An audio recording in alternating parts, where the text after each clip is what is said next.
Hello guys, कैसे हैं आप लोग। आपका स्वागत है हमारे इस खास वीडियो में। सो गाइस, आज state Bank of India PO का रिजल्ट आया और एसबीआई पीओ जो, अगर हम बैंकिंग सेक्टर की बात करते हैं तो जो हर एक बच्चे का सपना होता है, और पीओ लेवल पे सबसे बड़ा एग्ज़ाम हमारे देश का, हमारे बैंकिंग सेक्टर का। और रिजल्ट आ गया है और हमारे बीच में हमारे साथ रोहित हैं। और रोहित इस बार State Bank of India PO finally qualify कर चुके हैं, और जो इनके सपने थे वो पूरे ही अपने कर चुके हैं। तो रोहित से हम जो लोग जानेंगे सारी बात आज, क्या इनकी स्ट्रैटेजी थी, और पीओ बनने के बाद कैसा लगता है, बेसिकली वो हम सारी बात इनसे जानेंगे। तो रोहित, आपका बहुत बहुत स्वागत है।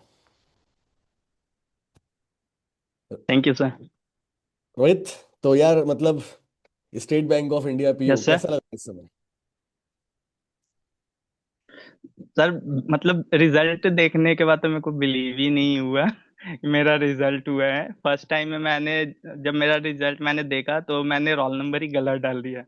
अच्छा तो अच्छा। मैं जब नहीं दिखा तो मैं बिल्कुल ही निराश हो गया था। उसके बाद मैंने फिर से रोल नंबर जब सही डाला और देखा, मैं मेरे को बिलीव ही नहीं हुआ। मैंने 2-3 बार चेक करे अपने रोल नंबर को, और मतलब इतनी खुशी मिली, मतलब मैं शब्दों में बयान नहीं कर सकता आफ्टर रिजल्ट। जो खुशी मिलती है इतने फेल्यूर के बाद, हम्म, सही है भाई। बहुत ज्यादा मैं खुश हूँ सर। घर वालों का क्या रहा, मतलब जेस्चर।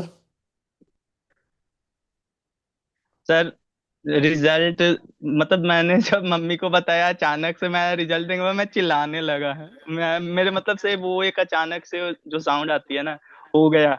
मतलब बिल्कुल हम्म। मैंने मम्मी को बताया, मम्मी की आंखों में आंसू थे, पापा की आंखों में आंसू थे। बिल्कुल मैं हम्म। खुद रो रहा था, इतना मतलब बिलीव ही नहीं हो रहा था सर मेरे को।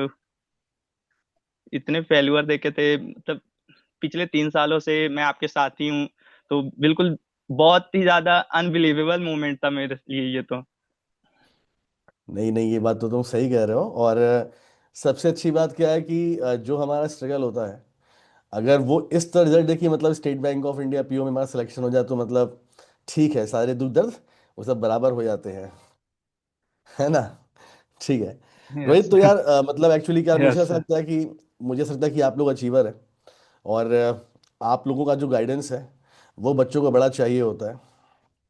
तो थोड़ा सा मैं आपसे कुछ क्वेश्चन पूछूंगा। सर गाइडेंस के लिए। हाँ यस बिल्कुल, सर। अरे भैया बड़ी बात है। गाइडेंस के लिए तो मैं बहुत सीधी सी बात बोलता हूँ सर, लोगों से, बच्चों से। मैं मेरे साथ जो पढ़ने वाले हैं, मैं उनसे बस यही हाँ, कहूंगा कि आपको फॉलो करें। कहीं और उन्हें जाने, सीए के लिए तो उन्हें कहीं और जाने की जरूरत ही नहीं है। अगर वो थैंक यू कहीं सो और मच। जाते हैं तो वो अपने पैर पे कुल्हाड़ी खुद मार रहे हैं। थैंक यू सो क्योंकि मच। क्योंकि आपसे अच्छा मेरे को नहीं लगता इस इंडस्ट्री में कोई सीए पढ़ा सकता है। मैंने एसबीआई पीओ से पहले मैंने आप ही के, मतलब यूट्यूब क्लास लिया, प्री क्लास लिया, प्लस क्लास लिया। उसके अलावा मैंने कुछ नहीं किया। मैंने सेल्फ स्टडी करी। आप जो बोलते थे कि इसको आज कंप्लीट करना है, वो टारगेट रखो, मैं रात में हम्म। 2-2 बजे तक उसको कंप्लीट करने के बाद ही सोता था। जब तक कंप्लीट हम्म। नहीं होते थे मैं सोता ही नहीं था। हम्म। तो मैं तो सीधी सी बात बोलूंगा उनसे कि जो भी पढ़ रहे हैं या तैयारी कर रहे हैं, इस ईयर कर रहे हैं या आने वाले सालों के लिए कर रहे हैं, वो आपको आंख बंद कर कर फॉलो करें। और आप जो भी उन्हें बोलते हो कि ये हम्म। पढ़ लेना, अच्छे से पढ़ना, नोट्स बनाने की बात होती है, तो वो करें। वो चीज उनको बहुत ज्यादा, एग्जाम के टाइम पे उन्हें बहुत ज्यादा उससे बेनिफिट मिलता है। सही बात है, सही। और वैसे भी रोहित यार, मुझे लगता है कि state Bank of India PO का जो एग्जाम पैटर्न है ना, उसमें जनरल अवेयरनेस ना बहुत बड़ा रोल यस प्ले सर। करता है। अगर आपने प्रॉपर ठीक से तैयारी कर ली तो बहुत स्टेट ज्यादा बैंक सर। ऑफ इंडिया में चांसेस आपके बढ़ जाते हैं, मुझे ऐसा लगता है एग्जाम के पैटर्न के हिसाब से। रोहित यार तुम मेरे को याद है मैंने इस बार, हम्म। हाँ, बोलो बोलो। यस सर, मैंने इस बार एसबीआई पीओ में अप्रॉक्स 45 राइट आंसर कर कर मैं आया था सीए में। मैंने 45 करे थे और 1-2 मैंने तुक्के मारे थे। हाँ नहीं, रियल वो मैं उस तुमने पे, मुझे, मतलब हाँ। 90-10 का वो रेशियो था। तो हम्म। मैंने उस पे वो मार दिया था। हाँ, तुमने बताया मेरे को ना जब, तो मुझे अच्छा लगा कि हाँ यार, अच्छा अटेम्प्ट है। और तुम्हारा था अटेम्प्ट, और एक दो बच्चे और हैं जो यस सेलेक्ट सर। हुए हैं, जो जब बने हैं, उनका भी इंटरव्यू मिलेंगे। Yes sir. तो उन्होंने भी अच्छे अटेम्प्ट किए थे। Yes sir. रोहित यार, तुमने एक बात बोली कि यस मैं। स्ट्रगल के बाद, तो मैं जानना चाहता हूँ कि मतलब यस सर। तुम्हारा इसके पहले कौन सा एग्जाम क्वालिफाई नहीं हुआ था, और तुम कहाँ तक पहुंचे थे, थोड़ा अपनी जर्नी के बारे में सर बताओ थोड़ा मैं सा। इससे पहले एसबीआई पीओ का ही मेरे 2 बार मैंने और दिए थे, वो नहीं हुआ था। ओ। मतलब इसी ईयर जो हुआ था, अप्रैल मई में जो हुआ था, हाँ उसमें नहीं हुआ था हाँ। मेरा। उससे पहले मेरा आईबीपीएस पीओ नहीं हुआ था लास्ट ईयर। मैंने सर, हम्म। मैं ना पिछले 3 सालों में मेरा एक एग्जाम केवल क्वालिफाई नहीं हुआ है, एसबीआई पीओ का प्री। नहीं तो मैंने अच्छा। सारे पीओ लेवल एग्जाम क्वालिफाई किए थे, प्री लेवल। ओके। ओके। तो फाइनल और सिलेक्शन नहीं हो लेकिन पा रहा कभी था। मेंस में मैं रुक जा। हम्म। हाँ, फाइनल सिलेक्शन नहीं हो पा रहा था, कभी मेंस में उतने अच्छे मार्क्स नहीं आ रहे थे, उसके कारण नहीं हो रहा था। कभी 0.25, मतलब मैं तो 2 बार इतने कम मार्जिन से रहा कि मेरे को खुद ही बिलीव नहीं होता था। 1.25, 1.75 से मैं रह गया था 2 बार, तो मेरे को बिलीव ही नहीं होता था कि इतना रोहित कम यार, से कैसे रह सकते इसमें हैं। ना, इसमें जैसे बहुत सारे बच्चे होते हैं जब इनका सिलेक्शन नहीं होता है, और मतलब जैसे चलो प्री क्वालिफाई नहीं हुआ तो एक बार चलो समझ में आता है। Yes sir. आपने प्री भी दे दिया, मान लीजिए आपने मेंस भी दे दिया, उसके बाद आपका यस नहीं सर। होता है। तो अपने आप को समेटते कैसे हैं कि मतलब यस कैसे सर। मोटिवेट करते हैं? मेरे मोटिवेशन का तो कारण बहुत सिंपल सा था। मैं जब भी डिमोटिवेट फील करता था, मैं हम्म। अपने मम्मी पापा का चेहरा देखता था। और मेरे ओके। को लगता है जो भी स्टूडेंट तैयारी कर रहे हैं उनके लिए सबसे अच्छा मोटिवेशन का कारण उनके पेरेंट्स से बड़ा कोई हो ही नहीं सकता है। तो हम्म। मैं जब भी मेरे को लगता था डिमोटिवेट होता था, मैं मम्मी के पास बैठ जाता था। मम्मी के पास बैठता था, थोड़ी देर बातें करता था, फिर मैं मेरे अंदर एक एनर्जी सी आती थी, और मैं फिर से पढ़ने बैठ जाता था। और मैं एक ही टारगेट एम करता था कि मेरे को ये अचीव करना है, मेरे को एग्जाम क्वालिफाई करना है। चाहे कितनी भी बार मैं गिरूं, मैं इतनी बार गिर चुका हूँ, एक बार और गिरूंगा लेकिन खड़ा होऊंगा। मेरे अंदर ये था, मैं गिरता वेरी था, गुड। खड़ा होता था। बहुत बढ़िया, बहुत और बढ़िया, बहुत मैंने बढ़िया। फाइनली इस बार भगवान ने मेरी सुन ली। अरे बढ़िया, वेरी गुड। ये बहुत अच्छी बात आपने बोली कि मतलब पेरेंट्स को देखो कि उनके एक्सपेक्टेशन आपके साथ लगे होते हैं, तो जो भी करना है अपने यस सर। पेरेंट्स के और लिए करना ही है। मोटिवेशन एक यस सर, और मोटिवेशन के लिए तो आप हो ही सर। आप तो हमेशा क्लास में ऐसी ऐसी बातें बताते हो कि उसके बाद भी अगर मोटिवेशन की कमी रह जाएगी तो फिर नहीं नहीं, मेरे को नहीं लगता उसके बाद भी मोटिवेशन की कमी रहती होगी। बहुत चाहे अच्छी वो बात बोली। क्लासेस की बात हो, टेलीग्राम पे हो, आप इतने एक्टिव रहते हो सर आप। Rohit, thank you so much for your kind words. आपने तो हमेशा ही हेल्प करी। Rohit, yes sir. एग्जाम के स्टेप की बात करते हैं। जैसे जो बच्चे प्री एग्जाम की यस तैयारी सर। करते हैं, तो उनको आप क्या गाइडेंस देना चाहोगे? Yes sir. प्री एग्जाम मतलब क्वांट के लिए, रीजनिंग के लिए, इंग्लिश के लिए। सर मैं तो बहुत उन्हें मैं सबसे पहले कहूंगा कि वो अपने बेसिक को सुधार लें। हम्म। रीजनिंग के लिए पुनीत सर से बेस्ट कोई नहीं हो सकता, इंग्लिश के लिए हम्म। विशाल सर, और सीए के लिए आपके अलावा मैंने किसी और की तरफ देखा ही नहीं है कि मतलब पूरी किसी एबीपी और की फॉलो तरफ किया मेरे को आपने, जाना मतलब है। प्रॉपर। यस सर, मैंने ओनली एबीपी, मैंने 2022 से मैंने जब स्टार्ट करी थी प्रिपरेशन, मैंने 21 में स्टार्ट करी थी, लेकिन मैं 22 से बिल्कुल फोकस्ड हो गया था, मेरे को करना यही है। 10 जून, मेरे को ये डेट याद है अब तक। मैंने उस दिन से बिल्कुल पढ़ना स्टार्ट कर दिया था अच्छे से। और मैंने हमेशा टीम एबीपी को ही फॉलो किया। चाहे मैं फेल हुआ या कुछ हुआ, मैं हमेशा से टीम एबीपी को ही फॉलो करता रहा। रोहित, ये मॉक टेस्ट कब लगाना और सर चाहिए? रीजनिंग के लिए तो मतलब सर मॉक टेस्ट मेरे को लगता है कि अगर किसी का बेसिक सही हो जाते हैं, अगर हम्म। उनकी बेसिक सही हो जाती है, फिर वो मॉक लगाएं। मॉक से भी पहले फुल लेंथ मॉक ना लगाकर वो सेक्शनल मॉक लगाएं। अच्छा। सेक्शनल मॉक से उन्हें पता चलता है कि उनकी स्पीड और एक्यूरेसी कैसी चल रही है। ठीक और है। अगर उनकी स्पीड एक्यूरेसी सही चल रही है सभी में, उसके बाद वो फुल लेंथ मॉक मॉक पे आ जाए। फिर उन्हें पता चलता है कि एग्जाम का असली लेवल क्या है, टाइमिंग क्या है। हम्म। तो वो उसके बाद बहुत ज्यादा हेल्पफुल हो जाते हैं। ठीक और है। एग्जाम के ड्यूरेशन में बिल्कुल स्ट्रेस तो लेना ही नहीं चाहिए। ठीक है। तो वही जैसे होता है एग्जाम ना की कि बात। एग्जाम अगर। हम्म। यस जैसे सर। एग्जाम की बात करें तो जैसे प्री के एग्जाम्स होते हैं, तो प्री के एग्जाम्स होते हैं, फिर यस मेंस सर। के एग्जाम होते हैं। तो जब एक बच्चा पढ़ाई करने के लिए आता है, तो एक प्री लेवल होता है, एक मेंस लेवल यस होता सर। है। तो जो मेंस लेवल के यस सर। क्वेश्चंस होते हैं, वो कैसे आप मतलब अपने कवर किए से mains level questions? Sir mains basically ऐसा होता है कि आप फुल अटेम्प्ट नहीं करते हो। आप हम्म। अगर क्वांट की बात कर लो, तो अगर एसबीआई पीओ की बात करते हैं तो 30 क्वेश्चन होते हैं, 60 मार्क्स। हम्म। तो हम्म। आप उसको फुल अटेम्प्ट नहीं कर सकते हो, तो आप टारगेट करते हो कि मेरा कौन सा सेक्शन अच्छा है। जैसे हम्म। अगर मैं अपनी बात करूं तो मेरे डीआई और अर्थमेटिक को मैं टारगेट करता था कि 1 घंटे या 40 मिनट के अगर मेरे को टाइम मिल रहे हैं, तो मैं हम्म। इतने क्वेश्चन कर लूं कि मेरे मार्क्स, मेरे बेस्ट जो मेरे सब्जेक्ट थे वो क्वांट थे, तो मैं हमेशा हम्म। से क्वांट में अच्छे परफॉर्मेंस के लिए जाता था। और मैं टारगेट करता था, मेरे को अगर डीआई आ रहे हैं तो उसके लेवल अगर इजी होंगे तो मैं ज्यादा अटेम्प्ट करूंगा, अगर हम्म। हार्ड होंगे तो मैं बेसिकली एक डीआई कर लूंगा, उसके बाद मैं अर्थमेटिक पे स्विच कर जाऊंगा। मैं ऐसे हम्म। अपने आप को टारगेट करता था। और मैं ओके। ये कभी नहीं सोचता था कि मैं जाकर एग्जाम में 20 अटेम्प्ट करूंगा, 25 अटेम्प्ट करूंगा। मैं वहीं पे वो डिसाइड करता था उसके लेवल को देखते हुए। हम्म। ठीक है। ओके। अच्छा।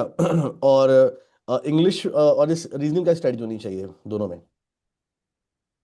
रीजनिंग के लिए मेंस सर के लिए, मैं मेंस के लिए। पुनीत सर को मतलब हम्म। बिल्कुल थैंक्स। मेंस के लिए भी सर पुनीत सर ने इतनी ज्यादा प्रैक्टिस करवा दी है, चाहे वो वाईटी क्लास हो या प्लस हम्म। क्लास हो, कि अगर उसके बाद भी आपकी स्पीड नहीं आती है तो यह कमी आपके अंदर है। आप टीचर ओके। को ब्लेम नहीं कर सकते हो। हम्म। क्योंकि सर मैंने पुनीत सर को फॉलो किया, और मैं जहां पे भी मेरे को लगता था कि नहीं आ रहा है, मैं उस क्वेश्चन को एक बार नहीं 10 बार सॉल्व करता था। और मैं हम्म। उसके पैटर्न को समझने की कोशिश करता था कि ये हम्म। क्वेश्चन मेरे से गलती हो कहाँ पे रही है। चाहे वो मैथ्स हो या हम्म। रीजनिंग होती थी, मैं उस पैटर्न को समझता था, और फिर अगले बार जब मैं मॉक देता था तो वो गलतियां मैं दोहराता नहीं था। उन ओके। गलतियों से मैं सीखता था। हम्म। एक क्वेश्चन मेरा है, जो बच्चे हमें देख रहे होंगे, तो तुम क्वांट में और रीजनिंग में क्या कुछ ऐसे टॉपिक के बारे में बता सकते हो कि मतलब हाँ ये टॉपिक तो बहुत अच्छा होना चाहिए। Yes sir. सर अगर रीजनिंग की बात करें तो पजल तो आनी ही चाहिए। हम्म। पजल अगर आपको नहीं आती है तो आप प्रैक्टिस करें, पुनीत सर की पीडीएफ लगाएं। एक ही पीडीएफ को आप 2 बार 3 बार वीक में आप उसको लगाते रहें, जिससे आपका पजल सेक्शन या अरेंजमेंट सेक्शन स्ट्रांग हो जाए। मैथ्स की हम्म। बात करें तो डीआई पे आप ज्यादा से ज्यादा फोकस करें, क्योंकि एग्जाम में कैसलेट डीआई या फिर graphical based DI, tabular based DI ये आते ही आते हैं। हम्म। उसके अलावा कुछ छोटे छोटे क्वेश्चंस भी आते हैं। अगर हम बात करें तो आप उसके लिए प्रैक्टिस ज्यादा से ज्यादा करें, तो हम्म। इससे बहुत ज्यादा हेल्प होते हैं। रीजनिंग की बात करते हैं तो अगर 1 मिनट के लिए हम मान भी लेते हैं कि हमें क्रिटिकल रीजनिंग नहीं आते हैं, फिर हम्म। भी हम पजल या फिर और जो छोटे छोटे लेवल के क्वेश्चन होते हैं हम उसको कर सकते हैं। तो ओके। उससे भी हमारा रिजल्ट हो सकते हैं। ओके। अच्छा। रोहित, एक बड़ी धारणा है बच्चों के बीच में कि इंग्लिश ठीक है हम कर तो देते हैं, लेकिन इंग्लिश में मतलब एक्यूरेसी उतनी मेंटेन नहीं हो पाती है। तुमने इंग्लिश के लिए क्या किया बेसिकली? सर मैंने विशाल सर को इंग्लिश के लिए फॉलो किया था, हाँ हाँ। और मैंने विशाल सर को ब्लाइंडली फॉलो किया था। मैं ये कभी नहीं सोचकर इंग्लिश में जाता, क्योंकि मेरी भी इंग्लिश बहुत अच्छी थी नहीं, लेकिन हाँ मैं इतना करता था कि मैं एक्यूरेसी 100% रखूं। अगर मैंने 40 में से 20 क्वेश्चन करे तो मेरे हम्म। 20 के 20 में 19 सही होते थे। तो ओके। मैं टारगेट करता था कि इंग्लिश मेरे को गलत नहीं करना है, क्योंकि एसबीआई हम्म। पीओ का एग्जाम ऐसा होता है कि कट ऑफ इस बार बहुत ज्यादा प्री में ही गया था, मेरे को हम्म। पता था। 40 क्वेश्चन थे तो मैंने टारगेट करते 20 22 क्वेश्चन करने हैं, लेकिन एक्यूरेसी के साथ करने हैं। ओके। तो मैं एक्यूरेसी पे ज्यादा फोकस करता था, नंबर ऑफ क्वेश्चन पे कम। ओके। ठीक है। अच्छा, जैसे एक बड़ी चीज़ होती है कि जब प्री के एग्जाम्स हो जाते हैं, तो अब प्री के एग्जाम्स हो चुके यस सर। हैं, उसके बाद अब मेंस का एग्जाम होना है। तो ऐसा भी होता है कि जब तक रिजल्ट नहीं आता कि यस मतलब सर। मालूम चल जाए कि प्री हम क्वालिफाई है कि नहीं है, तो अंदर से ना मोटिवेशन नहीं आता मेंस पढ़ने के लिए। तो सर तुमने प्री ये से तो लेके सबसे मेंस बड़ी का गलती टाइम होती कैसे है। तुमने रखा? हम्म। सर मैं प्री से पहले, जब मैंने प्री के एग्जाम दिए थे उससे पहले मैंने मेंस स्टार्ट कर रखे थे। और हम्म। जैसे ही मेरे प्री के एग्जाम खत्म हुए थे, हम्म। मैंने सबसे ज्यादा मैंने फोकस किया था सीए के ऊपर, क्योंकि प्री एग्जाम के बाद मेंस एग्जाम के बीच में जो टाइम ड्यूरेशन होता है अप्रोक्स 30 35 डेज का होता है। तो हम्म। मैंने पहले से भी मैं आपको डेली फॉलो करता था सीए के लिए, मैंने कभी भी हम्म। सीए क्लास मिस नहीं किया है। तो अच्छा। मैं सीए करता था, और पहले से ही सीए को मैंने इतनी स्ट्रांग कर रखी थी मेरे को एग्जाम टाइम पे प्रॉब्लम ना हो। तो मैं हम्म। उस ड्यूरेशन में 30 35 डे में मैं बस रिवीजन करता था उसको, जिससे ओके। मेरे को उस समय प्रॉब्लम एग्जाम सेंटर पे प्रॉब्लम ना हो। तो मैं हम्म। सभी से यही बोलूंगा कि आप ये ना सोचें कि आपका प्री क्वालिफाई होगा या नहीं होगा, आप सीए रेगुलर बेसिस पे करें। आपकी हम्म। क्लासेस जो होती हैं आप डेली लें, जिससे उनकी सीए में जो टेंशन होता है ना लोगों के बीच में, कि मेरा सीए 15 दिनों में 20 दिनों में कैसे होगा, 10 दिनों, अब तो एग्जाम का पैटर्न ऐसा गया 10 दिनों का ही टाइम मिलता है, तो 10 दिनों में तो पॉसिबल ही नहीं है सीए करना। तो वो पहले से अगर वो करते हैं तो उन्हें बहुत ज्यादा बेनिफिट मिलता है सर इससे। तो state CA bank of class तो इंडिया, उन्हें हाँ। रेगुलर करनी चाहिए।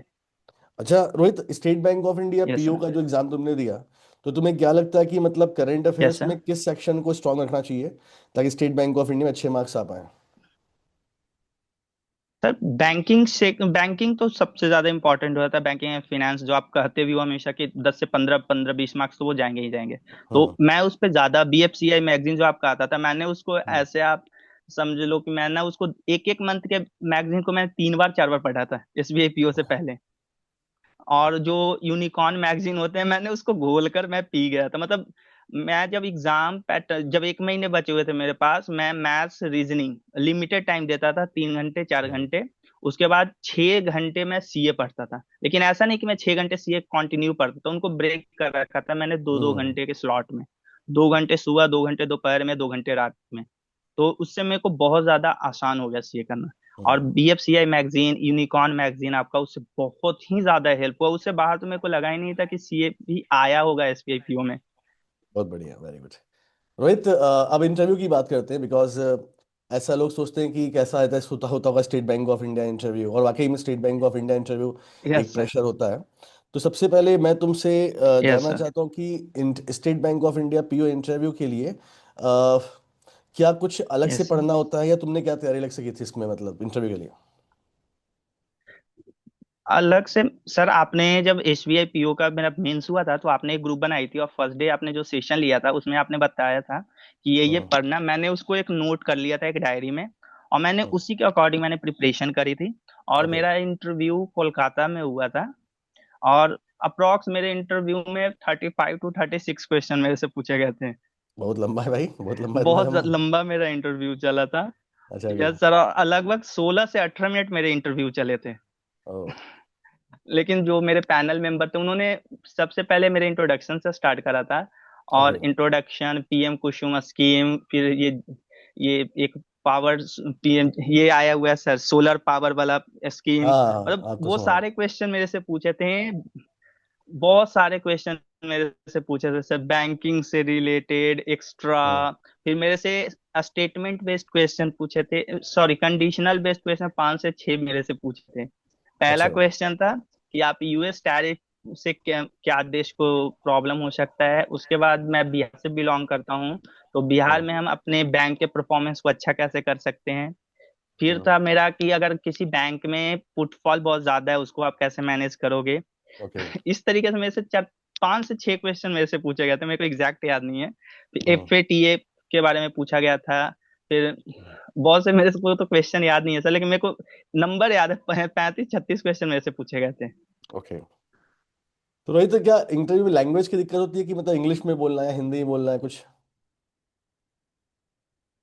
नहीं सर, उन्होंने जैसे ही मैं एंट्री किया था रूम के अंदर, उन्होंने मेरे से पूछा था आप किस लैंग्वेज में प्रेफर करते हो। तो मैंने उन्हें बताया कि सर मैं बोथ लैंग्वेज में था, लेकिन मैंने हिंदी ही किया था। और मैं हम्म। हिंदी चूज कर कर मैंने एक गलती भी कर दी थी। मेरे से हम्म। उन्होंने इन्फ्लेशन का हिंदी उन्होंने बोल दिया, जो कि मेरे को आता नहीं था। तो मैंने बोला फिर सर मेरे को इसमें थोड़ी प्रॉब्लम हो रही है, हिंदी इन्फ्लेशन का उन्होंने मुद्रास्फीतिकरण मुद्रास्फीति। उन्होंने बोला। तो मैं मुद्रास्फीति। थोड़ा सा कंफ्यूज। यस सर, तो मैं कंफ्यूज हो गया था। तो उन्होंने बोला कि अभी तो आपने बोला कि आप हिंदी में, तो उसके बाद मैंने उस इंग्लिश में ही फिर सारे इंटरव्यू दिए थे। तो लैंग्वेज को लेकर कोई बैरियर ऐसा था नहीं। अच्छा। अच्छा, इसमें स्टेट बैंक ऑफ इंडिया में एक और स्टेप होता है, ग्रुप डिस्कशन। उसके बारे में कुछ बताओ यस थोड़ा सर। सा। सर ग्रुप डिस्कशन बेसिकली, वो जो पैनल में दो लोग बैठे हुए थे, उन्होंने हमें एक टॉपिक दिया था। और मेरा ग्रुप डिस्कशन जो था वो था ये कैशलेस इकोनॉमी के ऊपर। तो अच्छा। आप कैशलेस इकोनॉमी पे सब, आपको जिस भी लैंग्वेज में आप प्रेफर हो वो वहाँ पे पूछ लेते हैं कि आप किस लैंग्वेज में हम्म। बोलना चाहते हो। तो हमारा जो ग्रुप डिस्कशन का था, 12 लोगों का टीम था, लेकिन एक अब्सेंट होने के कारण 11 हम लोग थे। अच्छा। जिसमें से 6 लोग हिंदी वाले थे और 5 इंग्लिश वाले थे। तो अच्छा। वहां पे भी आपको केवल डिस्कशन करना है, और एक कंक्लूजन पे सभी को पहुंचना होता है कि जो उन्होंने बताया है क्या वो हो सकता है, यस या नो। हमारा हम्म। था कैशलेस इकोनॉमी, तो उन्होंने पूछा था क्या कैशलेस इकोनॉमी इंडिया में पॉसिबल है या नहीं। तो हम्म। आपको जो भी पॉइंट्स आते हैं, आप उससे एडिशनली पॉइंट आप उसको रख सकते हो। तो मेरे को याद है मेरा ग्रुप डिस्कशन बहुत अच्छा हुआ था, क्योंकि आपने बतलाया था कि वहां पे कॉन्फिडेंस आपका लूज नहीं होना चाहिए, तो मैंने हिंदी चूज करा था।